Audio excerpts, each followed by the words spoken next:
Hi folks, my name is Billy from Piano and Pies. This is the piano tutorial for Lift Me Up by Rihanna. Ignore the guitar, it's got nothing to do with the video. This is going to be a really short video because there's 3 chords that they play all the way through this. The first chord is a B minor chord and the voicing they do on the track is this. There's a B in the bass with your left hand, and in the right hand, F sharp, B and D at the top. You sustain that for 4 beats, you let it hold. It then goes down to an E major chord. Now it's slightly lower in sound, so there's an E in the bass here, then right hand E, G sharp, middle of the 3 black keys, and then a B at the top. Again, hold that for 4 counts before you go to an A major chord.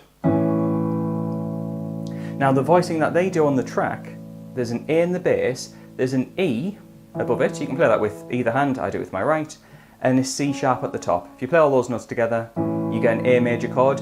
If you want, the finger I'm wiggling, you could add in another A note, but I don't think they do that on the track. It's quite hard to tell, but you can leave it out. So the 3 chords in the track will sound like this.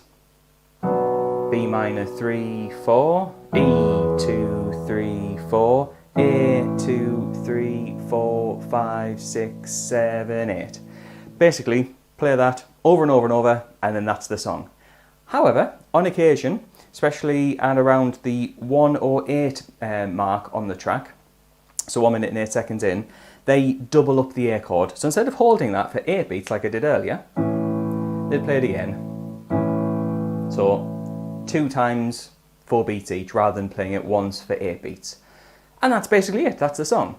However, I want to give you some other ideas because through the track you can hear what might be a guitar or some sort of ukulele or some sort of instrument that's playing really high notes that fills out the sounds, and there's some strings as well, some violins. So what you could also do is pad out those sounds, pad out those chords by arpeggiating them. What you could also do, just to experiment, and if you want to try and put some ideas into it yourself, is try this. So for the B minor chord, you could use bass notes. So you could do an octave style where you have a B and a B. And while you play the chords, you could flesh out by repeating those notes, what you call arpeggiating them and kind of breaking them up into a pattern. So you could do this.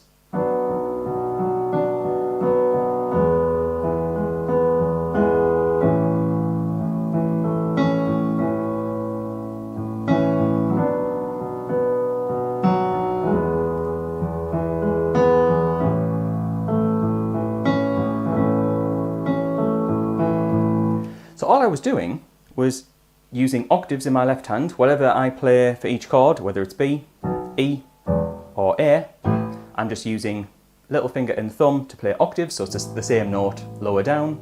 The right hand was taking those chord shapes and just playing around with the notes in them and coming up with my own patterns. Every time I play it slightly differently, but it fills out the sound and can replace the strings and the guitar type sound that you hear on the track. I have made a chord chart for this. Although it's 3 chords, there's lots of different sections, and I've wrote down the timer marks on the sheet as well so you can follow along in the song. If you'd like that, you can head on over to Patreon and you'll see some names on the screen. They are some of my supporters on Patreon, and they get their names on every video that I make, as well as a bunch of other perks. If you want to show your support that way, feel free to do that. That's where you can get the chord chart, as well as every other chord chart I've made for every other tutorial, which you can find on my channel. If you don't want to pay, that's absolutely fine. You can maybe show your support in other ways, like subscribing and giving thumbs up and all that usual stuff YouTubers ask for. Thank you very much for watching, guys. I shall see you in the next video. Thank you.